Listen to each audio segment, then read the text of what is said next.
Hola chicos, ¿cómo están? Bueno, vamos a continuar. El tema de hoy son las teorías del origen de la vida. Bueno, desde hace mucho tiempo, desde que nosotros estamos aquí en la Tierra, se ha hecho esta pregunta, ¿no? ¿Cómo fue que surgimos? ¿Cómo fue que aparecimos en la Tierra? ¿Qué es lo que nos trajo aquí?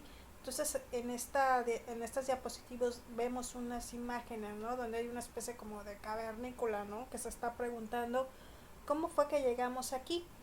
Y pues hay otra imagen que ya es más contemporánea, tal vez de la Edad Media, o si lo quiero ver con más ad hoc a estos tiempos, y nos seguimos preguntando lo mismo. Entonces, la clase de hoy básicamente es para que sepamos cuáles son las teorías que existen acerca de cómo surgió la vida, cómo los humanos aparecimos aquí en la Tierra. Una de las más importantes es la teoría del creacionismo. Esto, quiero que sepan, es dependiendo del tipo de religión que cada quien tenga, ¿no? Por ejemplo, si se van a los países de Asia, pues es muy seguro que se encuentren con otro tipo de explicaciones, ¿no? O si estudiamos a los mayas o a los aztecas, pues nos vamos a encontrar también otro tipo de explicaciones. Pero bueno, eh, viendo el porcentaje alto que tenemos aquí en el país de católicos y cristianos, bueno, vamos a estudiarla en la teoría del creacionismo desde el punto de vista de la Biblia, ¿no? De la religión que tenemos más aquí en México. Y bueno, de acuerdo con el Génesis, en el tercer día de creación, Dios ordenó que la tierra y las aguas produjeran criaturas vivas, primero las plantas, luego los peces, las aves, los animales terrestres y luego al hombre. Entonces, básicamente la Biblia, en el capítulo número 1, nos habla acerca de una teoría, ¿no? En donde Dios básicamente creó todo, esperó ciertos días de la semana para poder pues hacer cada cosa, ¿no? Entonces, esta es una de las teorías. No es clase de teología, pero también es importante que la conozcamos porque pues básicamente la mayoría de las personas, yo me atrevería a decir que más del 90% de la población cree que pues esta teoría es la más válida, ¿no? La segunda teoría que conocen muchas personas es la famosa generación espontánea. Bueno, aquí tenemos una pequeña caricatura, entonces vamos a ver muchos personajes, ¿no? Por ejemplo, aquí Aristóteles, que estamos hablando de antes de Cristo, pensaba que los seres vivos podían surgir del barro y de material descompuesto. Aquí tenemos un ejemplo en donde si veía un tronco tirado en una laguna o en un río, pues básicamente este tronco se pensaba transformar en lo que es un cocodrilo. Posteriormente, en 1667, muchísimos años después, en la Edad Media, Helmont propuso un libro o escribió un libro en donde tenía varias recetas, ¿no? En donde él decía que de ciertas cosas no vivas surgían cosas vivas. Una de las más famosas es que si por ejemplo él tenía trigo y ropa sucia en algún lugar, después de los 21 días obtenía ratones. Y luego, bueno, aquí tenemos una especie como de chistecito, ¿no? De la araña.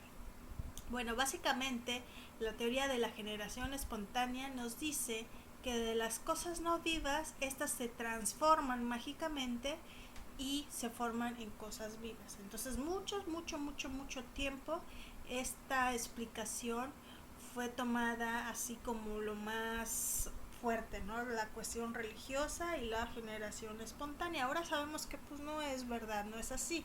No necesitamos tener muchos estudios para poder saber que este tipo de cosas no son verdad. Bueno, ¿quiénes apoyaban esta teoría? Bueno, a muchos científicos, ¿no? Aquí tenemos los más importantes: Francis Bacon, que era inglés, era empírico, ¿sí? Y fue uno de los primeros que desarrolló el método científico. También tenemos a René Descartes, que era francés, físico, matemático, científico. Se dice que la controversia duró 200 años. Yo me atrevo a decir que muchísimos años más, pero bueno, en la teoría nos dice que este tipo de teoría duró aproximadamente 200 años. Uno de los primeros personajes que trató de erradicar o de bloquear lo que es esta teoría es Francesco Redi en 1668. A este personaje ya lo habíamos estudiado en la historia de la biología. Él era un médico italiano y básicamente hizo un experimento muy sencillo, ¿no? En 2 frascos colocó lo que es un pedazo de carne, uno lo tapó y el otro dejó que las moscas se pusieran sobre él. Eh, ¿Qué fue lo que pasó? Bueno, en el frasco tapado, pues la carne se echó a perder, pero no hubo surgimiento de moscas. Y en la carne no tapada, las moscas opositaron y prácticamente de ahí surgieron larvas y posteriormente lo que son moscas. Entonces, él demostró que de un pedazo de carne colocado debajo de una cubierta protectora, evitando que las moscas no puedan depositar en él sus huevos, nunca llegarían a producir larvas de moscas. Entonces, con esto, él empezó a tratar de erradicar esta teoría. Simplemente de la carne no se puede transformar en mosca. Debe de haber un antecesor, que en este caso son las moscas, para que pongan sus huevos y éstas puedan generar otras moscas. En el siguiente siglo, en 1767, estos 2 personajes, que es John Needham y Lázaro Spallanzani, hicieron igual algunos experimentos bajo la misma temática, tratando de erradicar lo que es la teoría de la generación espontánea. En la parte de arriba, ven, ahí están los frascos, en la parte de arriba vemos que John Needham calentó en un matraz de balón lo que es un caldo de cultivo. Este caldo de cultivo, una vez que ya estaba bien hervido, dejó el frasco abierto y después de un tiempo observó el microscopio y vio que tenía ciertos microorganismos. Lo mismo hizo Lázaro Spallanzani, nada más que hizo una modificación. Una vez que terminó de hervir su caldo, lo tapó, selló bien herméticamente lo que es su frasco y pues se dio cuenta que no hubo generación de ningún microorganismo. Pero cuando él abrió este frasco, después de un cierto tiempo, observó que los microorganismos pues aparecieron, ¿no? Entonces, pues ahí tenía una cuestión de que pensaban que el agua tenía o destruía lo que era la fuerza vital, como que esa era una de sus hipótesis. Y su otra hipótesis también era de que creían que los microorganismos provenían del aire. Bueno, obviamente para destruir una teoría necesitamos mucho conocimiento, pero ¿quién terminó definitivamente la teoría de la generación espontánea? Louis Pasteur en 1862. Este personaje es muy conocido porque pues su proceso de pasteurización es el que utilizamos, ¿no? Aún en la fecha, ¿no? Por ejemplo, compramos leche pasteurizada, yogur pasteurizado, que básicamente consiste en llevar a altas temperaturas y a muy bajas temperaturas en muy poco tiempo todos nuestros productos alimenticios para matar todos los gérmenes y luego colocarlos en un envase que evite que los microorganismos entren. Entonces este proceso se le conoce como pasteurización.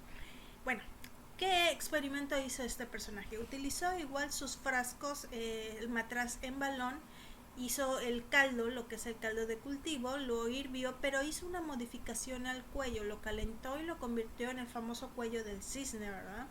Para evitar que hubiera una entrada de aire. Este cuello modificado lo tapó con algodón para evitar la entrada del aire y pues se dio cuenta que con el tiempo pues no surgieron lo que son los microorganismos.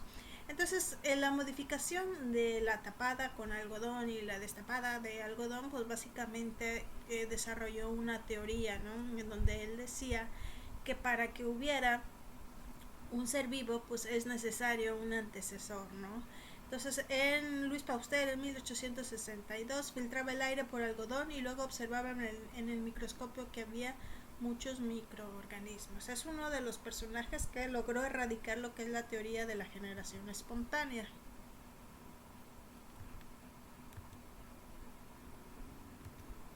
Bueno, otra teoría de origen de vida es la teoría de la panspermia. Aquí vemos una especie de caricatura, ¿no? Que es este personaje que se llama Svante Arrhenius en 1908. Ese personaje creó lo que es la ley del pH, o sea, del potencial hidrógeno que estudiaron ustedes en química. Si es ácido o si es base, ¿no? Ya deben de recordarlo bastante bien porque hace poquito lo vieron. Este personaje también desarrolló una teoría que decía que la vida no surgió en este planeta, que pues fue traído pues por medio de algunos cuerpos celestes, como por ejemplo meteoritos o asteroides, y estos meteoritos o asteroides traían esporas o bacterias que pudieron haber llegado del espacio exterior y procedentes de algún otro planeta donde hay seres vivos.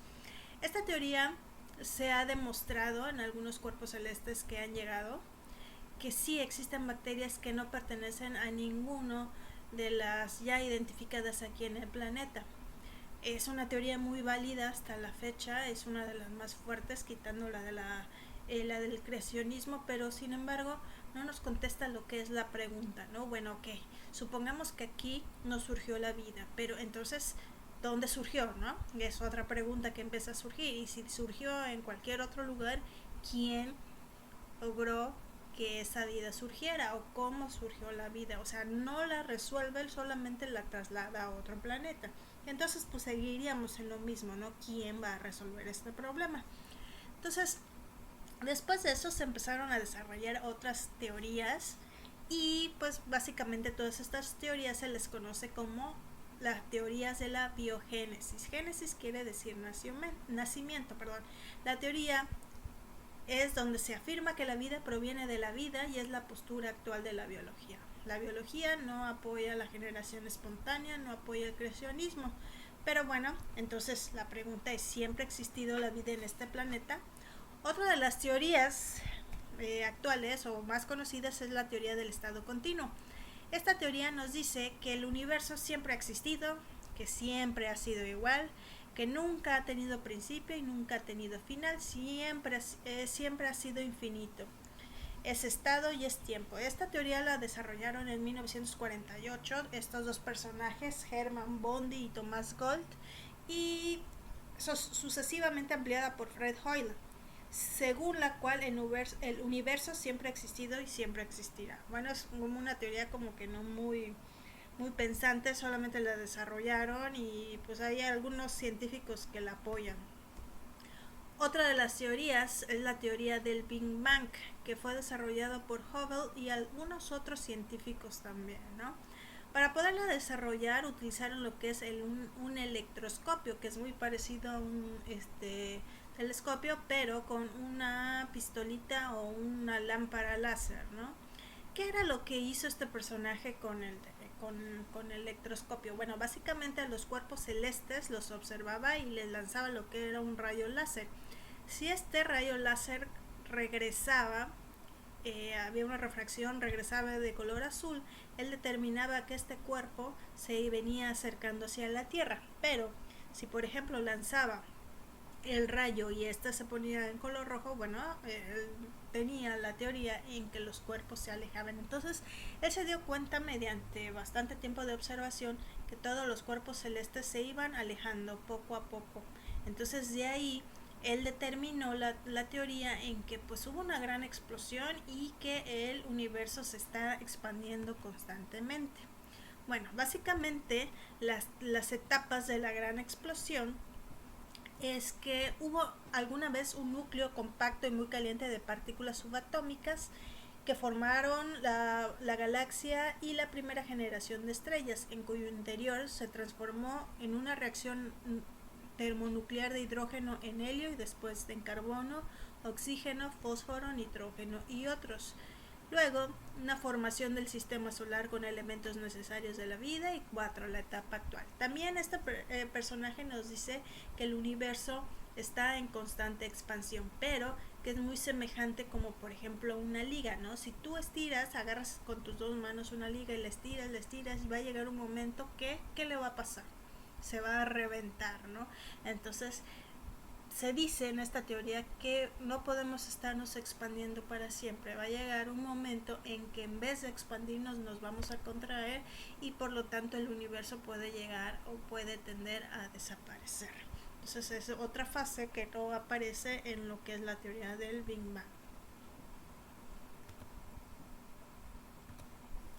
Bueno, otro de los personajes que desarrollaron lo que son las teorías del origen de la vida, pues hicieron algunos experimentos, ¿no? Por ejemplo, aquí vamos a ver a Alexander Oparin y a John Haldane, que proponen por separado teorías que explican el origen y la evolución de las primeras células, las cuales son pues que básicamente en la antigüedad había una atmósfera muy pobre de oxígeno, alta en hidrógeno, y que por procesos físico-químicos en el medio acuático se formó una sopa primigenia rica en compuestos orgánicos. Ahí es donde se formaron los carbohidratos, los nucleótidos, los lípidos, los aminoácidos, los polipéptidos y las proteínas, que son básicamente biomoléculas de vida. Estos dos personajes pues crearon lo que son los coacervados, que es así se les conoce a las primeras moléculas de vida, y su teoría fue defendida contra la generación espontánea, porque pues aquí nos está explicando, ¿no? O venimos de las cosas vivas o no venimos de las cosas no vivas, o sea, regresamos a lo que es la generación espontánea. Otros personajes hicieron un experimento muy parecido, ¿no? Que eran Sidney Fox, Juan Oro, y básicamente obtuvieron cosas muy semejantes, pero cada quien le puso su nombre. Por ejemplo, Fox le puso microesférulas y los otros pues ya tenían otros nombres para eso también. Hubo otro personaje mexicano, Alfonso Herrera, que básicamente en México se le considera como el padre de la biología, de los cuales pues no es muy conocido, porque pues para ese entonces la biología, la ciencia, no era así como algo muy fuerte en el país. No estamos hablando de la fecha de 1897 a 1942. Sin embargo, algunos de los científicos ya mencionados lo vinieron a visitar para poder acercarse, para poder estudiar un poco acerca de su teoría, y pues de ahí tomaron algunos elementos para poder hacer su propia investigación. Este personaje hizo algo muy parecido y con sustancias acuosas de sulfocianuro, amonio y formaldehído, y obtuvo sulfobios, o sea, básicamente lo mismo, pero le puso otro nombre. Estos otros personajes, Miller y Urey, construyeron un aparato que simulaba las condiciones que tenía la Tierra cuando se originó la vida, en ausencia de oxígeno y con una mezcla de gases de metano, amoníaco, vapor de agua e hidrógeno, y como fuente de energía, descargas eléctricas. Gracias a todos sus experimentos se obtuvo moléculas orgánicas y aminoácidos.